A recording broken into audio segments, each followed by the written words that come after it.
Welcome to the Decoding the Unicorn podcast. Here's your host, Sarah Causey. Hello, hello, and thanks for tuning in. Welcome to episode 37 of Decoding the Unicorn, the podcast. I appreciate you being here. In this episode, I want to ask, are you in the wrong room? If you've ever walked into a job and felt that weird, icky, tilting kind of sensation, like the air pressure has gone wrong, the energy is weird, the vibes are off, and every part of you says, nope, congratulations, you've most likely experienced being in the wrong room. In the shadow of the Cold War, one man stood alone. Dag Hammarskjöld was the world's most unusual diplomat, introspective but unflinching, poetic yet pragmatic.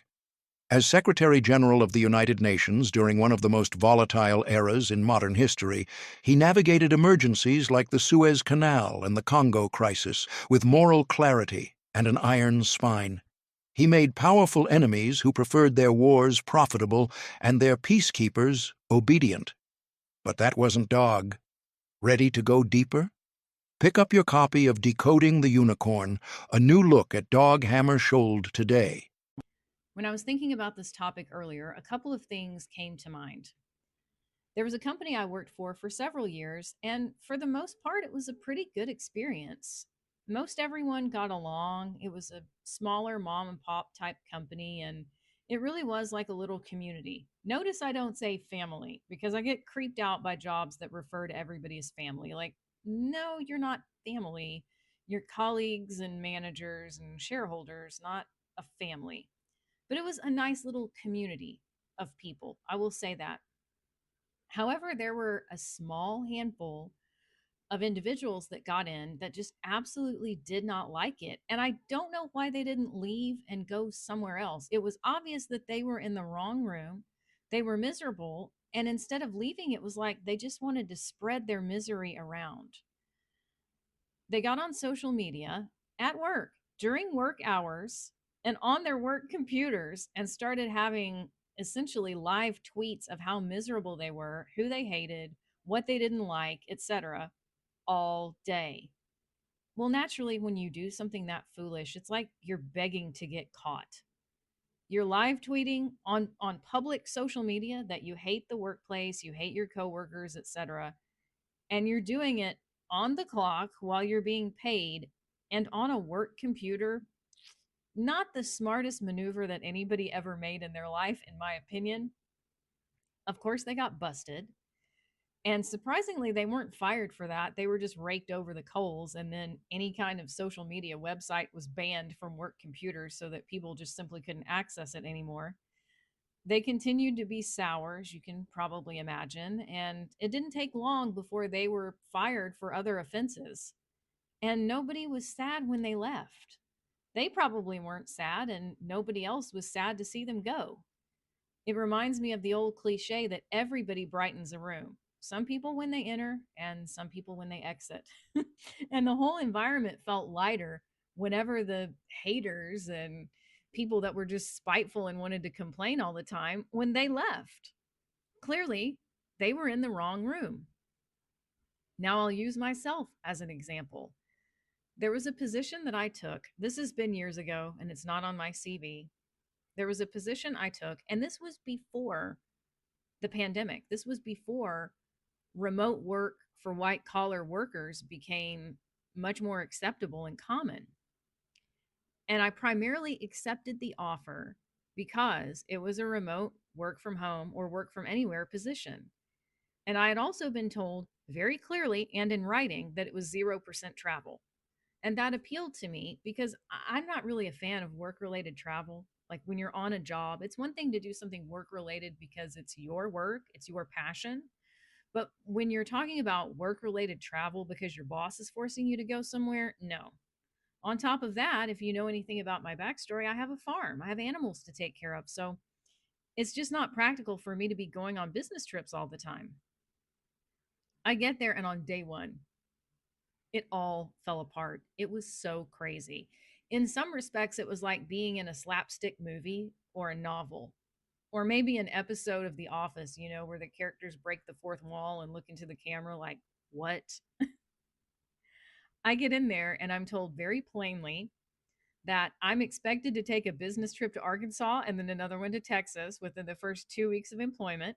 I'm told that in Q4 of every year, every employee, unless you're in the hospital or the morgue, every employee is required to go to the corporate office and attend a 2 day retreat slash rah festival about how great the company is.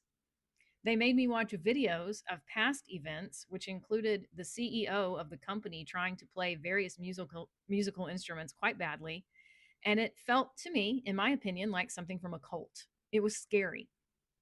Then I was also told that every January, people in this department that I was working in were required to go on a departmental retreat where they rented a cabin in the woods for a week and you didn't leave.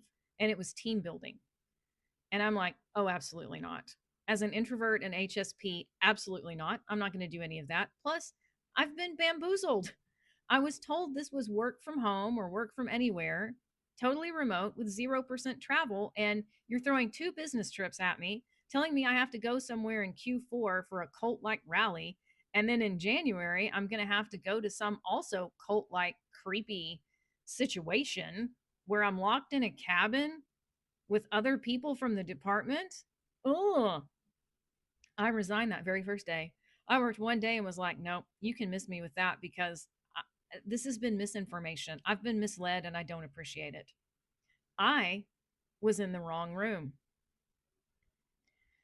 So, what is that wrong room feeling like? If you felt it before, this is going to resonate for you. One part of it can be that creeping sensation, like you forced yourself into a shape that wasn't really designed for you. It can be trying to shove a square peg into a round hole. The way that I also described it a lot when I was working in corporate America for other people outside the home was that it felt like I was a left foot stuck inside a right shoe. I could walk, I could get around, but it sure was painful and it didn't feel very good. You might feel drained before the day even begins. That can manifest as the Sunday scaries, that feeling on Sunday afternoon or Sunday evening of, ugh, the weekend is over and now I've got to go back to that place tomorrow. But it doesn't have to be isolated to Sunday. It can be getting up in the morning and being like, oh my God, really? That place? Ugh. Your creativity often feels stifled or completely strangled off. You have to conform to somebody else's system. You don't have any autonomy or creative liberty. It's all about conformity and control. You may also feel that you're cosplaying the role of a functional person. And here's what I mean by that. From all outward appearances, everything seems cool. You're getting up, taking a shower, brushing your teeth, going to work. You're doing it. You're physically showing up. Mentally or spiritually, you may feel completely stifled and choked off, but physically, you're moving almost like on autopilot. If you're working remotely, that may be you roll out of bed at 7:30, eat some breakfast, and then turn the laptop on at 7:59, and you're there. You've pasted a smile on, and your meeting light in Teams or on Slack has gone green. Everybody can see, everybody can surveil, and you're like, ugh, this just feels so grotesque to me. If the job doesn't fit, then that doesn't mean that you are a failure or that there's some moral failing behind it. In the Western world, and I'm thinking, as an American, particularly in our society being somewhat puritanical in its basis in its early days, we grow up under this misapprehension that we need to grit our teeth, grind through it, just be grateful. Be grateful for a paycheck. Just do it. Just shut up and do it.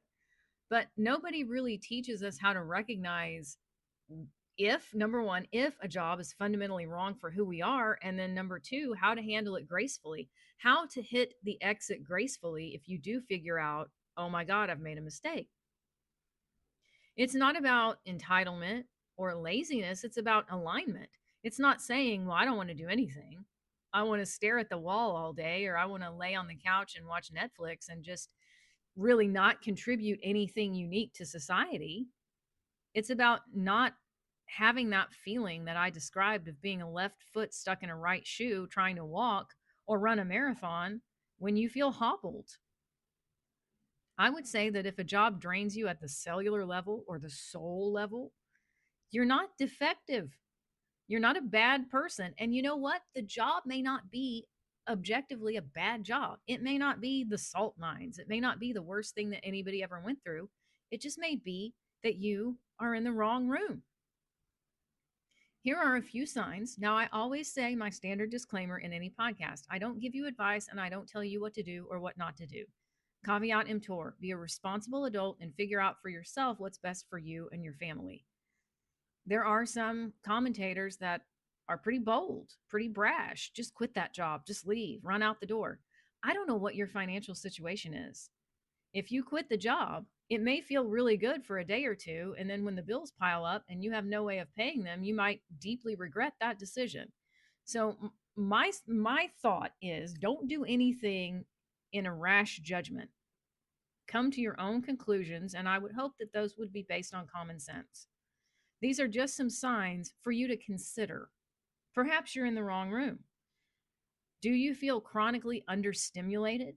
Like you're not being used to full capacity? You feel bored?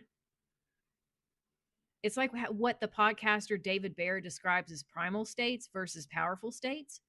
Boredom is a primal state. If you feel understimulated, underused, underdeveloped, that's not a great sign.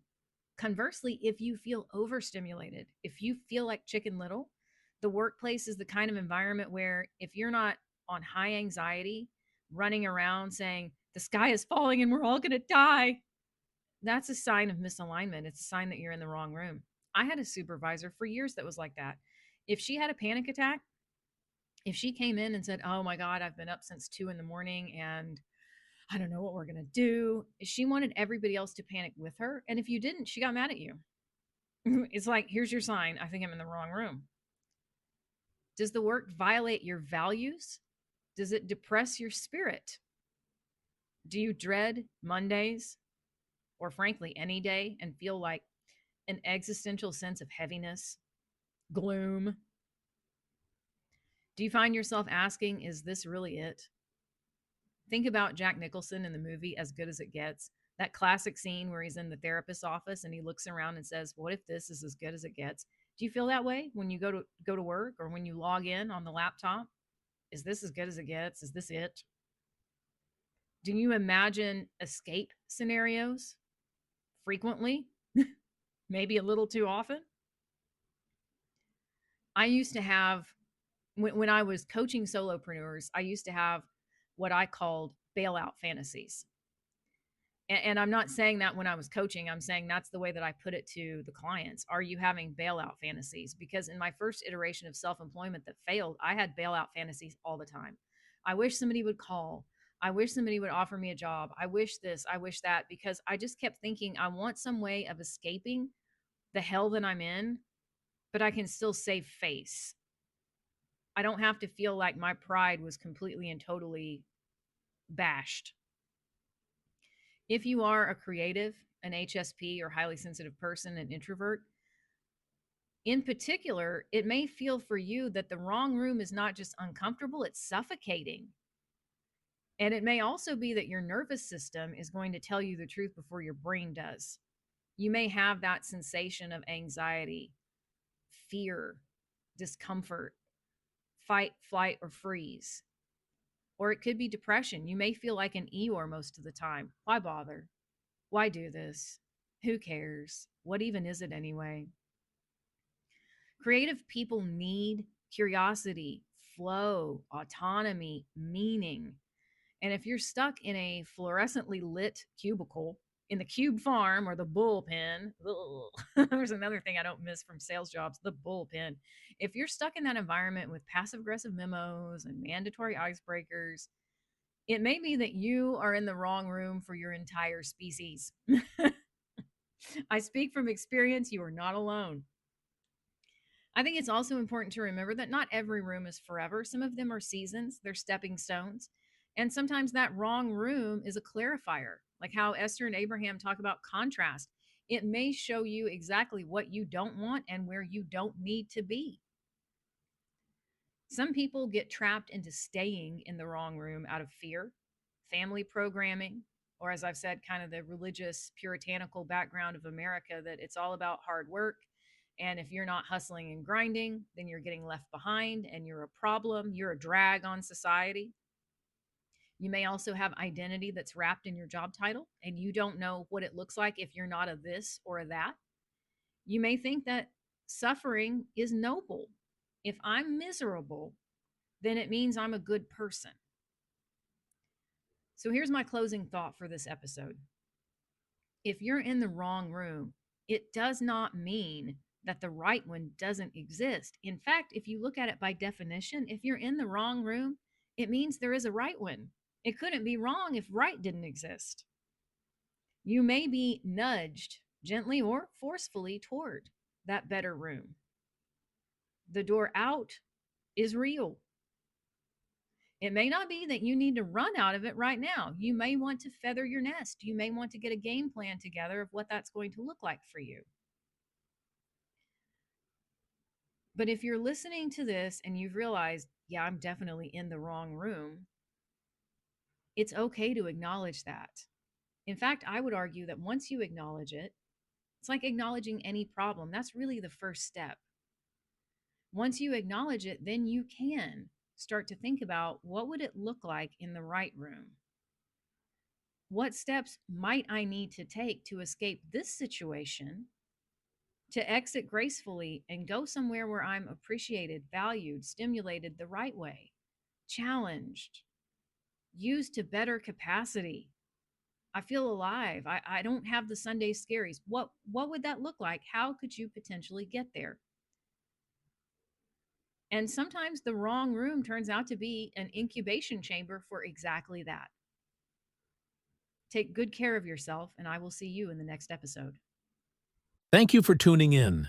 If you enjoyed this episode, please subscribe to this podcast and share it with others. We'll see you next time.